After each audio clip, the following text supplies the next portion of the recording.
দুনিয়ার মধ্যে আল্লাহ পাক রব্বুল আলামিন বহু কিছু সৃষ্টি করেছেন। দুনিয়ার জমিনের মধ্যে আল্লাহ পাক রব্বুল আলামিন আশরাফুল মাখলুকাত সৃষ্টি করেছেন। কিন্তু মানুষকে আল্লাহ পাক রব্বুল আলামিন এত এত নিয়ামত দিয়ে সৃষ্টি করেছেন যা গণনা করে কখনো শেষ করা যাবে না। মানুষকে আল্লাহ পাক রব্বুল আলামিন এত নিয়ামত দিয়েছেন, দুনিয়ার আর কোনো মাখলুককে আল্লাহ পাক রব্বুল আলামিন দেন নাই। মানুষ যেভাবে মন চায় সেভাবে চলতে পারে, মানুষ যেভাবে মন চায় সেভাবে ঘোরাফেরা করতে পারে। কথা বলেন ঠিক না বে ঠিক? মানুষ যেভাবে মন চায় সেভাবে চলতে পারে। আল্লাহ পাক রব্বুল আলামিন দুনিয়ার মধ্যে এমন এমন জাতি তৈরি করছে, এমন এমন প্রাণী তৈরি করেছে। এমনও প্রাণী আছে তারা কখনো বসে এবং শুয়ে ঘুমাইতে পারে না। যেমন ঘোড়া আছে, কখনো বসে শুয়ে ঘুমাইতে পারে না। তার যখন ঘুমের প্রয়োজন হয় সে দাঁড়িয়ে দাঁড়িয়ে ঘুমায়। তেমন ভাবে আল্লাহ পাক রব্বুল আলামিন জিরাফ সৃষ্টি করেছেন। জিরাফের যখন ঘুমের প্রয়োজন হয় সে কোনো গাছের সাথে হেলান দিয়ে ঘুমায়। তেমন ভাবে বানর সৃষ্টি করেছেন। বানরে কখনো কাত হয়ে ঘুমাইতে পারে না। যখন বানরের ঘুমানোর প্রয়োজন হয় অনেকগুলো বানর একত্রিত হইয়া এক জায়গায় হইয়া সকলে মিলে মাথা উঁচু করে ঘুমায়। কিন্তু আল্লাহ পাক রব্বুল আলামিন মানুষকে এত নিয়ামত দিয়া পাঠাইছেন, এত নিয়ামত দিয়া দুনিয়ার মধ্যে পাঠাইছেন।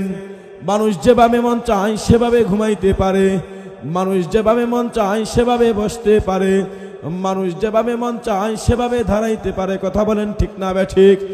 আল্লাহ পাক রব্বুল আলামিন মানুষকে এত নিয়ামত দিয়া পাঠাইছেন, এত নিয়ামত দিছেন পৃথিবীর আর কোনো মাখলুককে দেয় নাই। আল্লাহ পাক রব্বুল আলামিন এত নিয়ামত দেওয়ার পরেও মানুষের কাছে কি দাবি করে? মানুষের কাছে কি আল্লাহ তাআলা দাবি করে? দুনিয়ার মানুষকে আল্লাহ পাক রব্বুল আলামিন কোরআনে কারীমের মধ্যে আয়াত নাযিল কইরা জানায়া দেন, ও দুনিয়ার মানুষ তোমরা দেখো, দুনিয়ার মধ্যে যা কিছু দেখো না কেন, দুনিয়ার মধ্যে চন্দ্র দেখো না কেন, সূর্য দেখো না কেন, যা কিছু দেখো, গাছ নদী নালা ইত্যাদি যা কিছু আছে, আমি আল্লাহ সব কিছু সৃষ্টি করেছি একমাত্র আমার বান্দাদের গোলামি করার জন্য। আর দুনিয়ার মধ্যে যা কিছু দেখবা, যা কিছু দেখছো সব হচ্ছে আমার বান্দাদের গোলামি করবে। কিন্তু আমি আল্লাহ পাক রব্বুল আলামিন এর বিনিময়ে আমার বান্দার কাছ থেকে কি চাই? এর বিনিময়ে আমার বান্দার কাছে কোনো টাকা চাই না, এর বিনিময়ে আমার বান্দার কাছে কোনো জমি চাই না। এর বিনিময়ে আমি আমার বান্দার কাছে একটা জিনিস চাই, সেটা হলেন বান্দার ইবাদত। কি চাই? আল্লাহর ইবাদত। ওমা খালাকতুল জিন্না ওয়াল ইনসা ইল্লা লিয়াবুদুন। আল্লাহ পাক রব্বুল আলামিন কোরআনের মধ্যে আয়াত নাযিল কইরা জানায়া দেন, পৃথিবীর মধ্যে মানুষ সৃষ্টি করেছি এবং জিন জাতি সৃষ্টি করেছি। এই দুইটা জাতি আমার ইবাদতের জন্য সৃষ্টি করেছি। মুহতারাম হাজিরিন, লক্ষ্য করলে দেখা যায় আল্লাহ পাক রব্বুল আলামিন আপনাকে আমাকে এত এত নিয়ামত দান করেছেন। তার মধ্যে একটি নিয়ামতের কথা বর্ণনা দেই। আল্লাহ পাক রব্বুল আলামিন যে আমাদের জবান দান করেছেন, এই জবানের যে কত বড় নিয়ামত। দুনিয়ার মধ্যে যখন আমি আপনি ভূমিষ্ঠ হয়েছি, যখন আমি আপনি জন্মগ্রহণ করেছি, একটা ভাষা নিয়ে এসেছি। আপনার আমার জবানের মধ্যে ভাষা ছিল, ওয়া ওয়া করে কান্না করেছি। কিন্তু যখন বড় হতে লাগলাম, যখন বুঝ হতে লাগলো, তখন আপনার আমার জবান দিয়ে কথা বের হতে লাগলো। আব্বুকে আব্বু বলে ডাকতে পারি, আম্মুকে আম্মু বলে ডাকতে পারি, ভাইকে ভাইয়া বলে ডাকতে পারি, বোনকে বোন বলে ডাকতে পারি। কিন্তু যখন আমি আপনি দুনিয়ার মধ্যে আগমন করেছি, আব্বুকে আব্বু বলে ডাকতে পারতাম না, আম্মুকে আম্মু বলে ডাকতে পারতাম না, ভাইকে ভাইয়া বলে ডাকতে পারতাম না, বোনকে বোন বলে ডাকতে পারতাম না। যখন আমার যা প্রয়োজন হতো, যখন আমার খাবারের প্রয়োজন হতো, একটাই আওয়াজ ছিল, ওয়া ওয়া কান্না ছিল। যখন আমার ঘুমের প্রয়োজন হতো, একটাই আওয়াজ ছিল, ওয়া ওয়া কান্না ছিল। কিন্তু এক পর্যায়ে আল্লাহ পাক রব্বুল আলামিন আপনাকে আমাকে বড় বানাইলেন। বড় বানানোর পর জবানের মধ্যে কথা চালু কইরা দিলেন। জবানের মধ্যে কথা চালু করে দেওয়ার পর যখন যা প্রয়োজন আর ওয়া ওয়া করি না, যখন যেটার প্রয়োজন সেটা জবান দিয়ে বলি। এখন আমার ঘুমের প্রয়োজন, এখন আমার খাবারের প্রয়োজন, কথা বলেন ঠিক না ঠিক?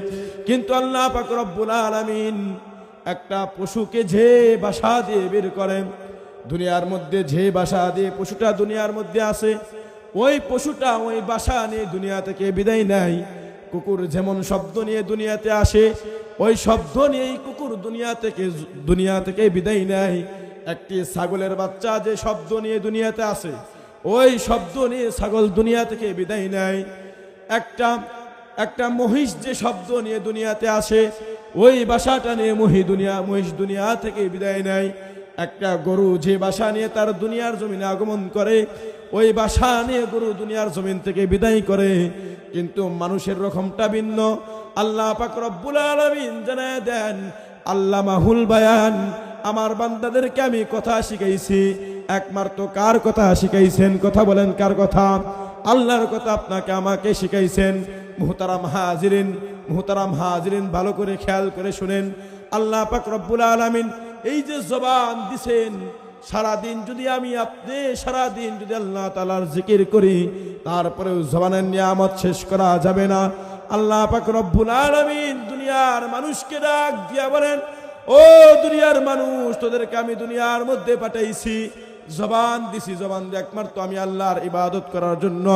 আল্লাহ পাক রব্বুল আলামিন কোরআনে কারীমের মধ্যে আয়াত নাযিল কইরা জানায় দেয়, ইয়া আইয়ুহাল্লাযীনা আমানু যিকুরুল্লাহা যিকরান কাসীরা। হে দুনিয়ার বান্দা বান্দি, তোমরা বেশি বেশি আমি আল্লাহকে স্মরণ করো, যিকরান কাসীরা, এবং জবান দিয়ে তোমরা বেশি বেশি আল্লাহর জিকির করো। জোরে বলেন সুবহানাল্লাহ। মুহতারাম হাজিরিন, আল্লাহ পাক রব্বুল আলামিন জবান দিবেন। এজন্য আল্লাহর হাবিব সাল্লাল্লাহু আলাইহি ওয়াসাল্লাম হাদিসের মধ্যে ফরমান, ক্বালান নবিয়্যু সাল্লাল্লাহু আলাইহি ওয়াসাল্লাম, আন-নাসু মাআদিন। মানুষের জবানটা হলো একটি খনির মাত্রে বুঝাইতে চাই। যেমন দুনিয়ার মধ্যে তেলের খনি আছে, যেখান থেকে তেল বের হয়। দুনিয়ার মধ্যে গ্যাসের খনি আছে, যেখান থেকে গ্যাস বের হয়। মানুষের জবানটা হচ্ছে একটা খনি।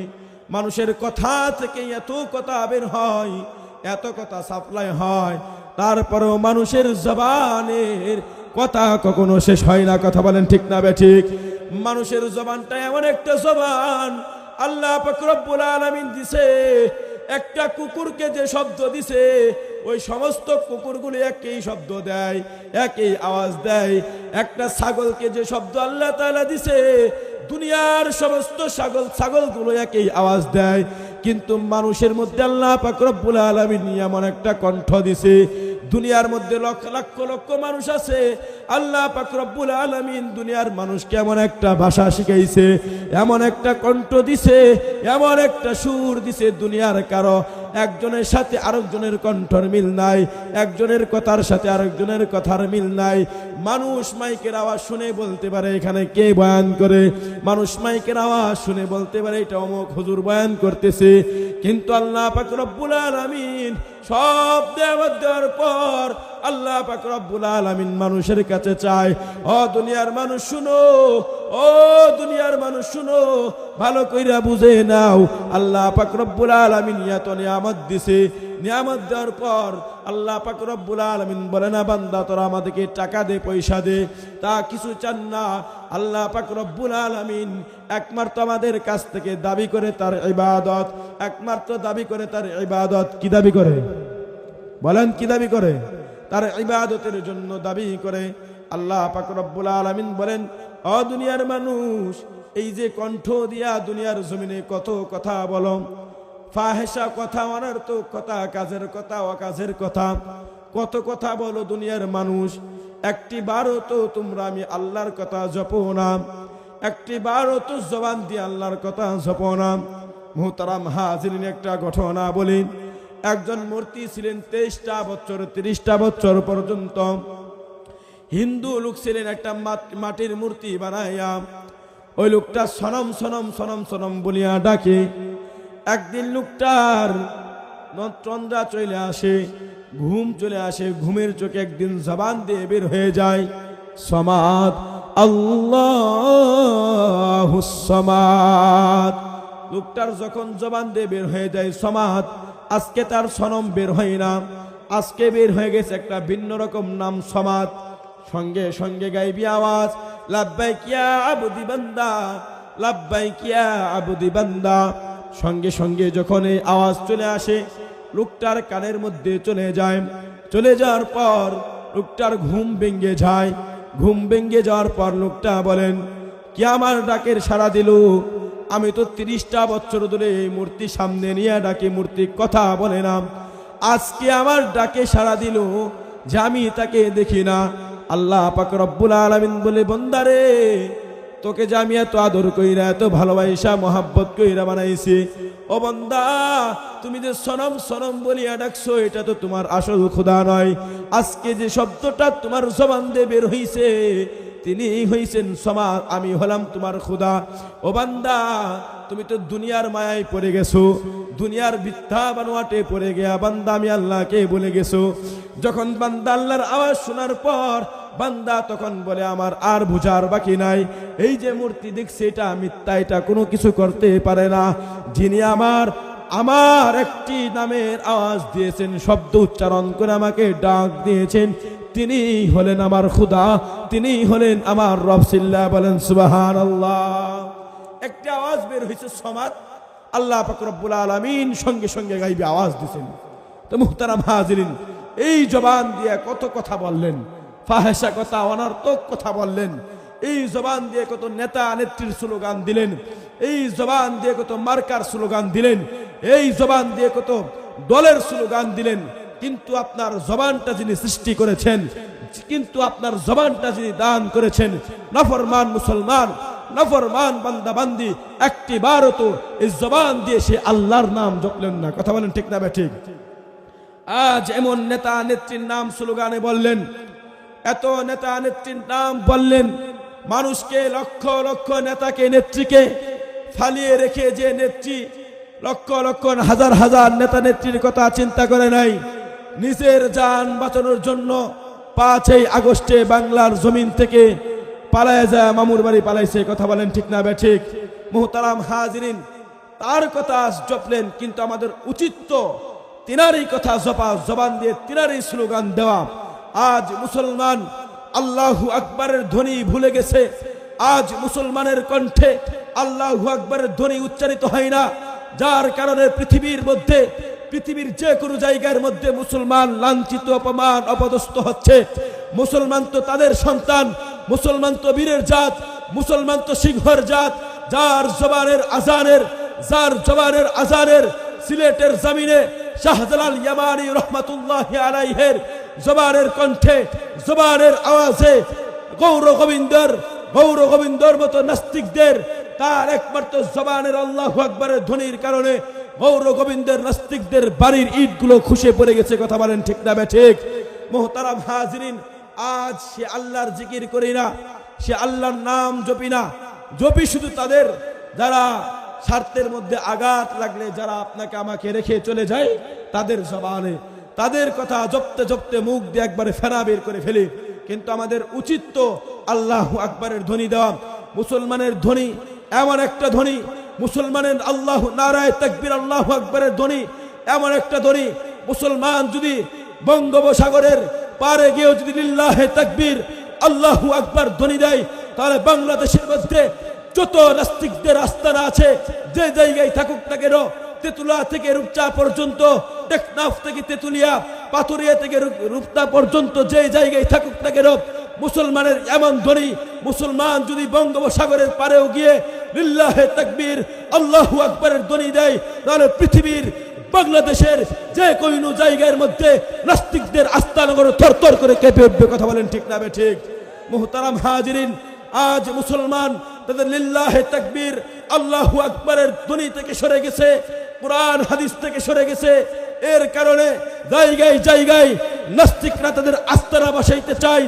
এমনকি বাংলাদেশের মধ্যে ফ্যাসিস্টবাদী সরকার স্বৈরাচার সরকারকে আমরা 5 আগস্টের মাধ্যমে ছাত্র জনতার বিশাল আন্দোলনের মাধ্যমে বাংলাদেশকে স্বৈরাচার মুক্ত জালিম মুক্ত করতে পেরেছি।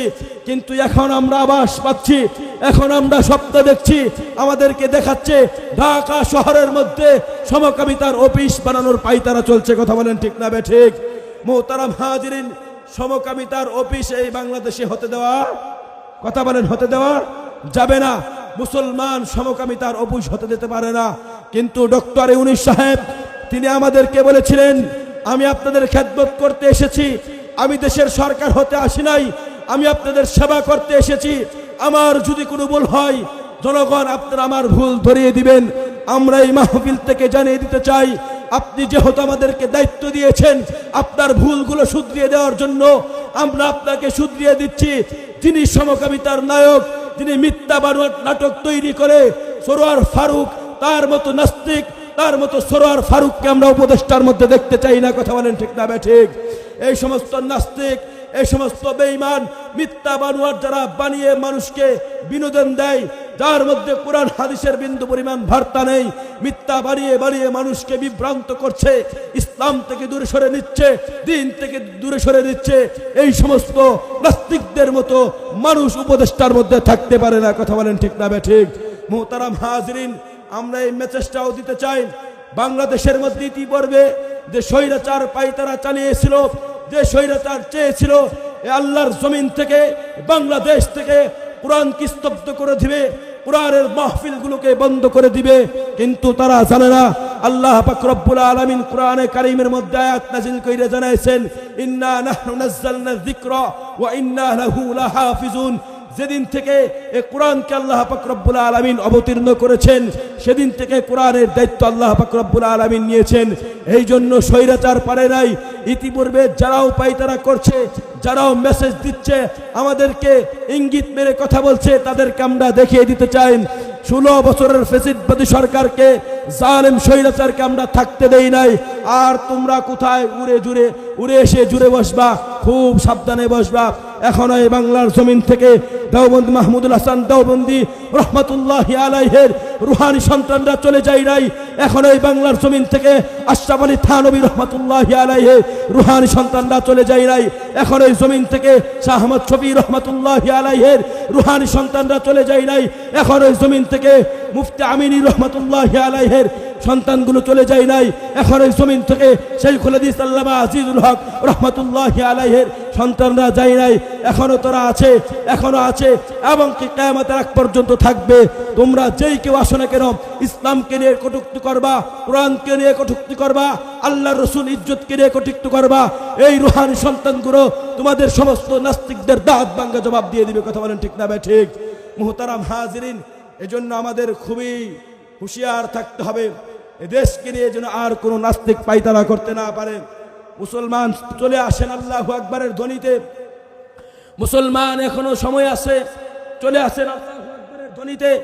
যে ধ্বনি শুনলে নাস্তিকদের আস্তানাগুলো থরথর করে কাঁপা শুরু হয়ে যায়। এখনো আমাদের সময় আছে, আমরা চলে আসি আল্লাহু আকবারের ধ্বনিতে। জবানের একটা হক আছে, যে জবানটা আল্লাহ পাক রব্বুল আলামিন দিবেন। এই জবানের 3টা আমল আছে। আমল কয়টা? এই মাহফিল থেকেই তালিমটা নিয়ে যান। 1 নাম্বার, জবান দিয়ে জিক্রুল্লাহ, বেশি বেশি আল্লাহ তাআলার জিকির করতে হবে। 2 নাম্বার হচ্ছে এই জবান দিয়ে সময় সুযোগ বুঝে আল্লাহ পাক রব্বুল আলামিনের কোরআন শরীফ পাঠ করতে হবে। 3 নাম্বার হচ্ছে এই জবান দিয়ে মানুষকে দ্বীনের দাওয়াত দিতে হবে, ইসলামের দাওয়াত দিতে হবে। চাই ইসলামের দাওয়াত দিতে গিয়ে যদি আমার ফাঁসি হয় তাতে আমার কোনো আফসোস নাই, ইসলামের দাওয়াত দিতে গিয়ে যদি আমার জেল হয় তাতে আমার কোনো আফসোস নাই, দ্বীনের দাওয়াত দিতে গিয়ে যদি আমার রিমান্ড হয় তারপরও আমার কোনো আফসোস নাই, আমার কোনো দুঃখ নাই। তারপর আমি মানুষকে দ্বীনের দাওয়াত, ইসলামের দাওয়াত, ইসলামের সঠিক কথাগুলো, ইসলামের সঠিক বাণীগুলো মানুষের মধ্যে বিলীন করতে চাই। এই হিম্মতটা রাখতে হবে। জবান দিয়ে যে শ্রমিক ভাইরা আছেন, মা বোনেরা আছেন, ওয়াজাতা ফাহেসা কথা জবান দিয়ে বলেন, কিন্তু আপনি জবান দিয়ে একটি বার, দিন হোক রাত দিনে মিলে যদি 100 বার যদি আল্লাহ আল্লাহ জিকির করতে পারেন, তাহলে জিকির কেমন পাওয়ারফুল। আল্লাহর নবী হাদিসের মধ্যে ফরমান যে মানুষের কাপড়, জামা কাপড় ময়লা হয়ে গেলে সেগুলো পরিষ্কার করার জন্য বিভিন্ন কিছু ব্যবহার করা হয়, পাউডার ব্যবহার করা হয়, সাবান ব্যবহার করা হয়, তেমনইভাবে মানুষের কলবটা পরিষ্কার রাখার জন্য মানুষের একটা কলব আছে, সে কলবটা যদি পরিষ্কার থাকে, ফ্রেশ থাকে, ভালো থাকে, তাহলে সে মানুষ আল্লাহ তাআলার ইবাদত করে শান্তি পাবে। তেমনইভাবে মানুষ গুনাহ করতে করতে মানুষ এত পরিমাণ গুনাহ করছে, যার কারণে মানুষের কলবটা কালো হয়ে গেছে। এজন্য আল্লাহর হাবিব বলেন, এই কলবটা পরিষ্কার করার জন্য আল্লাহ পাক রব্বুল আলামিন কোনো সাবান ব্যবহার করে নাই, কোনো পাউডার ব্যবহার করে নাই। আল্লাহ পাক রব্বুল আলামিনের নাম ব্যবহার করেছেন, জিকির ব্যবহার করেছেন। যে যত বেশি আল্লাহ পাক রব্বুল আলামিনের জিকির করবে, তার কলব তত পরিষ্কার হবে, আর যার কলব যত পরিষ্কার, তার আল্লাহর ইবাদত তত বেশি ভালো লাগবে। মুহতারাম হাজিরিন, আমাদের এই কথা শুনে অনেকেই বলে যে হুজুররা রাজনীতি করে। আরে ভাই, আমরা রাজনীতি করি না।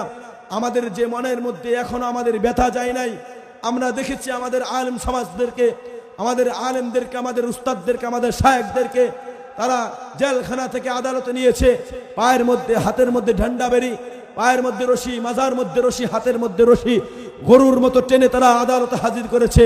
কিন্তু আমরা দেখি আজ যখন স্বৈরাচারের বড় বড় লিডাররা যখন গ্রেফতার হয়ে গেছে, সালমান এফ রহমান সহ যে বড় বড় শয়তানগুলো গ্রেফতার হয়েছে, এই শয়তানদেরকে আজ আদালতে হাজির করা হচ্ছে, নতুন জামায় আদর করে, নতুন পোশাক পরে আদায় করা হচ্ছে। কিন্তু আমরা মেসেজ দিতে চাই, ডক্টর ইউনূস সাহেব, আপনি তাদেরকে উপযুক্ত শাস্তি দেন। কারণ আমাদের দিলের ব্যথা এখনো যায় নাই, আমাদের দিলের ব্যথা এখনো যায় নাই।